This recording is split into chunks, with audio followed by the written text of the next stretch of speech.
እንደው በጎቹም እንስሶቹ ሁሉ እንደው ባጠገብህ ማለት ነው። አሁን ጅብ ህፃን ልጅ ብዙ እናስፈራራቸዋለን። መጥፎ ነገር መሆኑን ቀረጽክበት ነገርከውና ጅብ ማለት ግንጥልጥል የሚያደርግ የሚበላ አደጋ የሚያደርግ ይህን ከነገርከው በኋላ ጅቡ መጣ ስትለው በጣም ነው የሚደነግጡት። በጣም ነው የሚደነግጡት። መጀመሪያ ስለህላቸዋል እኮና ነው ውስጥ ላይ ስላለ ባያዩት እንኳን ይፈራል። አንተ ነግራቸዋል፣ ያስፈራል። እንደዚህ ነው ጅቡ መጣ ብሎ መዋሸት ውሸት ነው። እንደ ውሸት ክልክል ነው አይባልም። ጅቡ መጣ አትበል፣ ውሸት ነው።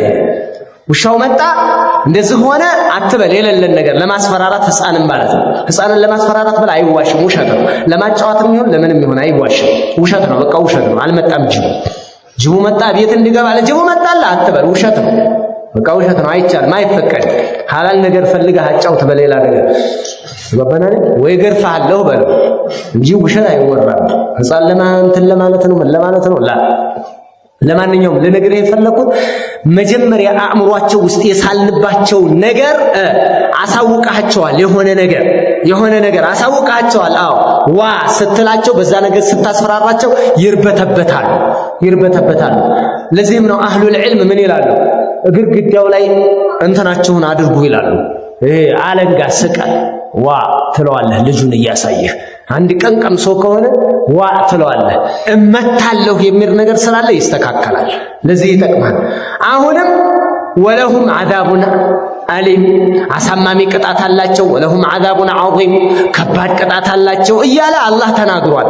አላህ ይቀጣል። ጀሃነም አዘጋጅቷል። ለዝሙተኛ አደጋ፣ ለሌባም እንደዚሁ፣ ለተለያየ ሰዎችን ለሚበድል፣ ሽርክያት ለሚሰራ፣ ቢድዓ ለሚሰራ አላህ ቅጣት ብርቱ ነው። አላህ አዛኝም ነው፣ ቅጣቱም ብርቱ ነው እያለ በተማረ በቀራ ቁጥር ጀሃነምን አይተን አይደለም፣ ቁርአን ግን አሳይቶናል፣ ሐዲስ ግን ነግሮናል። በተማረ ቁጥር ሰው የዋሸ ሰው እኮ ይሄ ጠብቀዋል የሚለው በገባው ቁጥር እየፈራ ይሄዳል። እስልምና አንዱ መለያው ሰዎቹ ባወቁ ቁጥር አላህን እየፈሩ ነው የሚሄዱ። የሌሎች አካላቶች ደግሞ ባወቁ ቁጥር እየጨከኑ አረመኔ እየሆኑ እየደፈሩ እንደው በጣም አምታች እየሆኑ ነው የሚሄዱ። ወላሂ የእስልምና የኢማን ተጽዕኖ ይሄ ነው። ለዚህም አላህ ኢነማ የኽሸላህ ሚን ዒባዲሂል ዑለማ አላህን የሚፈሩት አዋቂዎች ብቻ ናቸው፣ አዋቂዎች ናቸው አለ አላሁ ሱብሓነሁ ወተዓላ። ሰው ባወቀ ቁጥር አላህን እየፈራ ነው የሚሄደው። ዒልም መድኃኒት ነው። ቅራ። የዕልም ጡረታ የለውም። ቅራ እስከምትሞት። ለምን ሳምንት አይቀርህም? ቅራ። ቁርአን በቀራ ቁጥር አጅር መሰብሰቢያ ነው። የምትማረው ፊዚክስ አይደለ፣ ኬሚስትሪ አይደለ። እኔ አሁን ዛሬ ተምሬ ምን እጠቅማለሁ? አልደርስ ከዚህ በኋላ በቤተ ሙከራ አልገባ፣ ምርምር ውስጥ ምርምር ማዕከላ አልካተት የምትልበት አይደለም። ዒልም አሁን እየቀራ እየተንቀሳቀስክ የምታደርገው ነው። ተማር፣ ቅራ፣ በደንብ አድርገህ ቅራ። ተማር ምልህ ዒልምን ነው። ይህንን العلم الشرعي علم الشرعي ነው። إنما يخشى الله من عباده العلماء ስነ ፈለክ ያጠኑ አይደለም። إنما يخشى الله من عباده العلماء ጨረቃ ላይ የወጡትን አይደለም። إنما يخشى الله من عباده العلماء ስለ ሴል ስለ ሳይቶፕላዝም ያጠኑትን አይደለም። إنما يخشى الله من عباده العلماء أي العلم أي الذين تعلموا العلم الشرعي شرعዊ ዕውቀትን የተማሩ ናቸው። ያንኛው ምናልባትም ወደ ኸይር ለመምጫ ሰበብ ሊሆን ይችላል። በጥናት አኳያ ባክቴሪያ የሚያጥና ስለ ቫይረስ ያጥና ስለ ተለያየ ያጥና ሊመጣበት ይችላል፣ አናቅም። ነገር ግን إنما يخشى الله من عباده العلماء የተባሉት እነማን ናቸው? ዒልመ ሸርዕን የተማሩት ናቸው። አላህ ይነግረናል። ወላሂ የተማረና ያልተማረ ሐታ በውሾች መካከል እንኳን ልዩነት አለ። إذا أرسلت كلبك المعلم وسميت عليه اسم الله فكل مما أخذ. نبي عليه الصلاة والسلام أمرنا بهذا.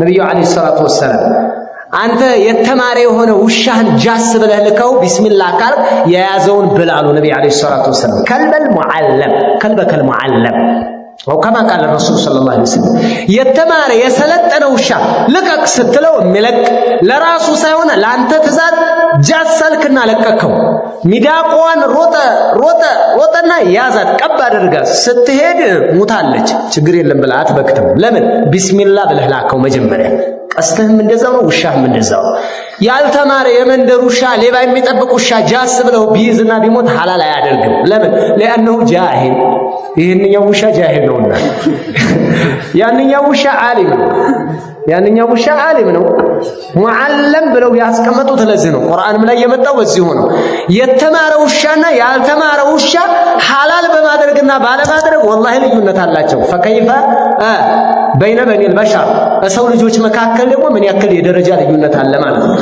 ነብዩ አለይሂ ሰላቱ ወሰለም فضل العالم على العابد كفضل على ادناكم የዓሊም ደረጃው በዓቢድ ላይ በጃሂል ጋር አይደለም ያወዳደሩት ነብዩ አለይሂ ሰላቱ ወሰለም ዓቢድ ጃሂል ሆኖ ሶላት የማይሰግድ የመጀመሪያ ውድድር ውስጥ አይገባም መጀመሪያ ለውድድር ዓለም አይቀርብም እንደዚህ አይነት ለምን لانه اضل من الانعام ከእንስሳ በታች ሆናል لا يصلي ولا يصوم يا الله እንዲን አይጠብቀው ምን አያደርገው በቃ በዲን ላይ የተጫወተ ነው ጃሂል ነው ምንም ነገር የሚያውቀው የለም ጃሂል ዓቢድ ሆኖ የማያውቀው ዓሊም ያልሆነው ነው ዓቢድ ሆኖ አላህን ይገዛል ሶላቱን ይሰግዳል ጾሙን ይጾማል አላህ ባዘዘው ላይ ቆሟል ዓቢድ ነው አላህን ይገዛል ለማንኛችም ባለችው በሚችለው አላህን ይገዛል አዎ ዓሊም የሆነው ዓቢድም ነው ዓሊምም ነው አዎ ይሄ ደረጃ የዚህ ደረጃ እኔ እናንተን እንደምበልጠው ነው ደረጃው ወመንከለ እንግዲህ ይሄ ደረጃ ነው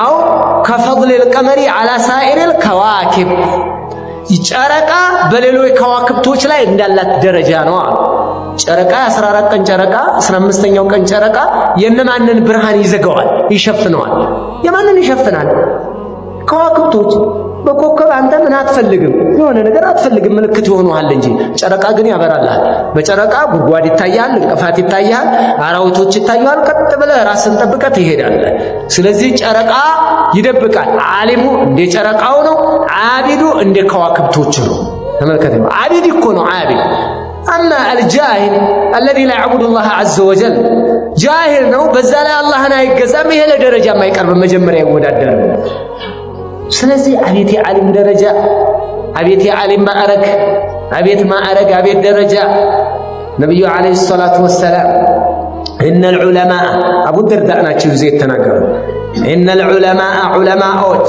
ورثة الانبياء የነብያት ወራሾች ናቸው የነብያት ወራሾች ናቸው አልአንቢያኡ ነብያቶች ደግሞ ለሚወርሱ ዲናራ ወላ ድርሃማ انما ورثوا العلم ነብዩ አለይሂ ሰላቱ ወሰለም ነብያቶች ደግሞ ብርና ወርቅ አይደለም አውርሰው የሄዱ ቤት መሬት አይደለም ያወረሱት انما ورثوا العلم አውርሰው የሄዱት ዒልም ነው والله ውርሱ ምንኛ ያምራል የሚወረሱት ነብያቶች ናቸው የሚወርሱት ዑለማዎች ናቸው የሚወረሰው ዒልም ነው አላህ ጋር የሚያስተዋውቅ ነው እንደው አክሪም ቢህም ዋሪተው ወመውሩሳ ያሉ ዑለማዎች እንደሚናገሩት ማለት ነው ወራሹም ተወራሽ የነብያት ወራሽ መሆን ቀላል ነው እንዴ ሰው ስንት እንትን እያለ ሰው ስንት እድሜውን እየጨረሰ ሙአዊያ فيما رواه الشيخان معاوية رضي الله تعالى عنه نبي عليه الصلاة والسلام እንዲህ ብለዋል من يريد الله به خيرا يفقهه في الدين الله خير የሻለትን ሰው ስለ ዲኑ ያሳውቀዋል خير ለመሻቱ ምልክቱ ሰው طلب العلم ላይ መምጣቱ ኪታቡን ይዞ ይሯሯጣል አቅራኝ ይላል ይሄ ኪታብ ምንድነው የሚለው ከመሰረቷ ጀምሮ ይማራል አላህ خير የሻለትን ሰው ስለ ዲኑ ያሳውቀዋል አሉ ነብዩ አለይሂ ሰላቱ ወሰለም مفهوم المخالفه አለው ይላሉ ዑለማዎች من لم يريد الله به خيرا لم يفقهه في الدين الله خير ያልሻለትን ሰው ደግሞ ስለ ዲኑ አያሳውቀው ስለ ዲኑ አይሯሯጥም ዒልም የለም ሶላት እንዴት ነው የሚሰገደው የለም አቂዳ እንዴት ነው የለም በቃ ወይ ከቻለ ሰግዶ ይሄዳል አለበለዚያ ጣጣ የለውም ሲመቸው ይሰግዳል ሲመቸው ይተዋል خير የሻለትን ሰው አላህ ያሳውቀዋል ስለ ሃይማኖቱ ይሄ ነብዩ አለይሂ ሰላቱ ወሰለም እኮ ናቸው የተናገሩት መን ዩሪድላሁ ቢሂ ኸይረን ዩፈቂሁሁ ፊዲን። አሁን እኛ ጊዜ ስለሌለን ነው አትበሉ። አይሰማም፣ ያሳፍራል። አይባልም፣ ያሳፍራል። ትምህርት ተምረህ 12 ዓመት 17 ዓመት 28 ዓመት 30 ዓመት ተምረህ በራስ ከምትሆን ድረስ ተምረህ ዶክተሬትህን ይዘህ ማስተርስህን ሰርተህ አሰርተህ ዲግሪህን ይዘህ ኧረ እንደው ስንት ተምረህ 12ኛ ክፍል ድረስ ቀጥቅጠህ ተሯሩጠህ ጧት ተነስተህ በብርድ ትምህርት ቤት ሄደህ ስንት ነገር ሆነህ እንደው ለሶላት የ5 ወቅት ሶላትን ሸርጥ ጊዜ አጥተህ ነው። የ5 ወቅት ሶላትን ሸርጥ አርካኖቹን ዋጅባቶቹን አበጥረህ አጠርጥረህ ለማወቅ ስንት አንዳውት ሞጥለህ አገላብጠህ ቸክለህ አንተ የዝ ሳይንስ አጥንተህ የሰው ልጅ አጥንት መገጣጠሚያው ሳይቀር 260 ወይ 300 አጥንቶችን ከነስማቸው ከነመድኃኒታቸው ከነሴላቸው ሸመደህ ኧረ ተው፣ ኧረ አይመስልም፣ ኧረ አይደለም ምክንያት አብዱላህ ያ አብደላህ ይሄ እንደው ምክንያት አይሆንም። ተው ለወዲህን ሁሉ አጥንተህ እንደው ዙር ቢልጀል ይሰጣል ቢባል ሸማ አይሆንም፣ ራስን ማታለል አይሆንም። ስንት አንዳውት ነው የምጨበጨበው። አንተ ኢንጂነሪንግ እንኳን የምታጠና ከሆነ ስንቱን ትደምራለህ፣ ስንት ትቀንሳለህ፣ ስንት አንዳውት ታነባለህ፣ ስንት ሰፖርቲንግ ኮርስ ትወስዳለህ፣ ስንት አይነት መጽሐፎችን ታገላብጣለህ። ኧረ ስንቱ፣ ኧረ ስንቱ። አንድ ትምህርት ደረጃ ላይ እንኳን ስንት መጽሐፍ ነው የምታነበው? እስከ 11 ኮርስ የሚወሰድበት ጊዜ አለ። 11 ኮርስ አንድ ኪታብ ተውሂድ ረሱል ሰለላሁ ዐለይሂ ወሰለም ለመቅራት ግን ጊዜ የለህም። እንደው አላህ ፊት ይሄ መልስ ይሆን? ኧረ ታው። ግን ምን እንበል? አላህን ነብዩ እንዲህ ብለዋል። ምን አሉ? መን ዩሪድላሁ ቢሂ ኸይረን ዩፈቂሁሁ ፊዲን። አላህ ሱብሓነሁ ወተዓላ ኸይር የሻለትን ሰው ስለ ዲኑ ያሳውቀዋል፣ ስለ ዲኑ ያስተምረዋል። እንደው ተመልከትማ ኪታብ ይዞ ወደ መስጂድ ሲመጣ የአላህን ዲን ለመማር ሲሯሯጥ የምታየው ሰው አላህ ኸይር ሽቶለት ነው። ቁርአን ይዞ ቁጭ የሚላለ እኔ አሁን ዛሬ ከዚህ በኋላ ቀርቼ እቺ ትንሿ ልጅ እንደው እንዴት አድርጋ ቁርአኑን ስታነበው እኔ አሁን ምላሴው ውልክፍክፍ ይበል፣ ይወላገድ፣ እምቢ ይበል፣ ታገል፣ ልፋ። ያ አላህ እኔ ትልቅ ሆነ ጡረታ የለውም እኮ ሚነል መህዲ ኢለል ለህዲ ይላሉ እኮ ዑለማው ሲናገሩ ከአንቀልባጅ ጀምሮ ለህዲ እስከምንገባ ድረስ ነው ዒልም የምንማረው ይላሉ። አይጠገብም ዒልም። ነገር ግን መንዛቀ ያዕሪፉ የቀመሰው ነው የሚያውቀው። ዒልም ማለት እኮ አጥንተህ ከባክቴሪያ ጋር የምትታገለው አንተዬ አላህን ነው የምታውቅበት። ቢአስማኢ ወሲፋቲ የምታውቀው የነብዩን ሲራ ነው። የምታውቀው የሷሐቦችን መዋደቅ ነው። የምታውቀው የአላህን ታላላቅ ባሮችን፣ የምታውቀው የአላህን ጥላቶች ታውቃለህ። ለምን ጥላት ሆኑ? ለምን ተቀጡ? ለምን ረገማቸው? ለምን አራቃቸው? ለምን ጥላት አደረጋቸው? ስለዚህ መራቅ አለብኝ። ለምን ወደዳቸው ሷሐቦችን? ለምን ወደዳቸው ነብያትን? ለምን ወደዳቸው ዑለማዎችን? ይሄን ስላደረጉ አደርጋለሁ። ይህንን እኮ የምትማርበት አላህ ጋር የምትቃረብበት ነገር ነው። ከአላህ ጋር የሚያርቅህን ነገር እንድትርቅ ነው። የምትማረው እኮ ይሄ ነው። ለምንድን ነው መኪና ሹፍርና የምትማረው? ለምንድን ነው የመንጃ ፍቃድ የምታወጣው? ለምንድን ነው? ገደል እንዳትገባ፣ ሰው ገደል ይዘህ እንዳትገባ። ለዛ አይደል? አዎ የራስህንም ህይወት ሴፍ ታደርጋለህ፣ ለሰዎችም ሰበብ ትሆናለህ። ለዛ ነው መንጃ ፍቃድ የአንዱ መንጃ ፍቃድ ለሌላው ላይሆን ይችላል፣ ሙያው ባይኖረኝም ማለት ነው። ለየራሱ የራሱ አለው። አንደኛ መንጃ ፍቃድ፣ ሁለተኛ፣ ሶስተኛ፣ አራተኛ፣ አምስተኛ ማውጣት ራሱን ጠብቀህ ነው የምትሄደው። በቤት መኪና ፍቃድ ወደ ጅቡቲ ቦት ነዳለሁ ብትል ቦቲ ነው የሚያደርግህ። ትራፊክ አይለቅህም። ለምን? ያወጣው ሙያ የህዝብ ተሽከርካሪ ነው፣ የቤት መኪና ነው፣ ያንተ የባጃጅ ነው ልትባል ትችላለህ። ያለ ሙያ አትገባም እኮ። ታዲያ ሙያ የምታካብተው ለምንድን ነው? ለሆነ ነገር አይደል? ታዲያ ያለህን ሶላት አትማርም?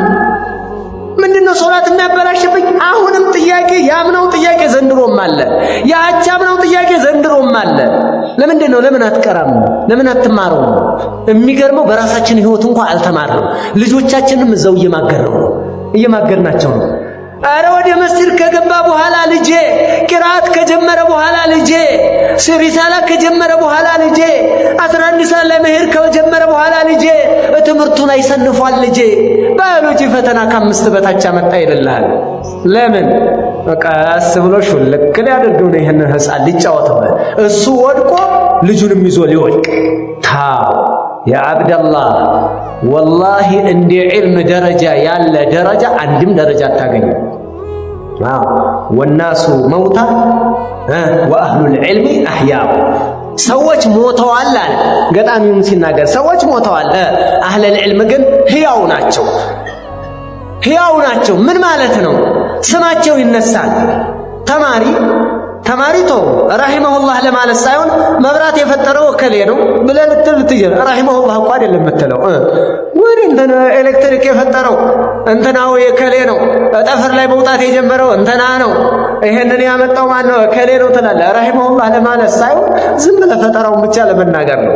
ሸይኹል እስላም ኢብኑ ተይሚያ ቃለ ሸይኹል እስላም ኢብኑ ተይሚያ ረሂመሁላህ ቃለ ኢማሙ አሕመድ ረሂመሁላህ ቃለ ኢማሙ ሻፊዒ ረሂመሁላህ ወቃለ ማሊክ ረሂመሁላህ አላህ ይዘንላቸውና ከአላህ ጋር የሚያስተዋውቅ ነገር ነው። ይሄንኛው ከሆድ ጋር ነው።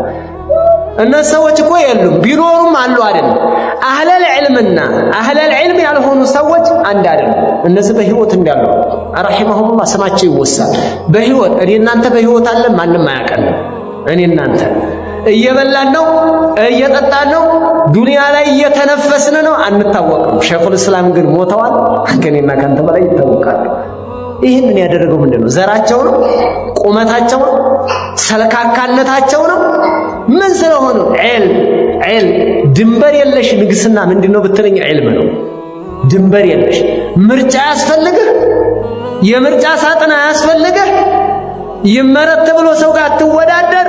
እንደው አላህ ይሰጣሃል። አንተዬ ዒልም ካለህ ሰዑዲ ሆነው ኪታባቸው እኛ ጋር ሰዑዲ ሆነው يقول العلامة صالح الفوزان حفظه الله يطبقاቸውና في الإرشاد في كتابه الإرشاد إلى صحيح الاعتقاد إرشاداቸው ላይ እንዲህ ይላሉ እንላለን። በህይወት አሉ ግን ድንበር የለሽ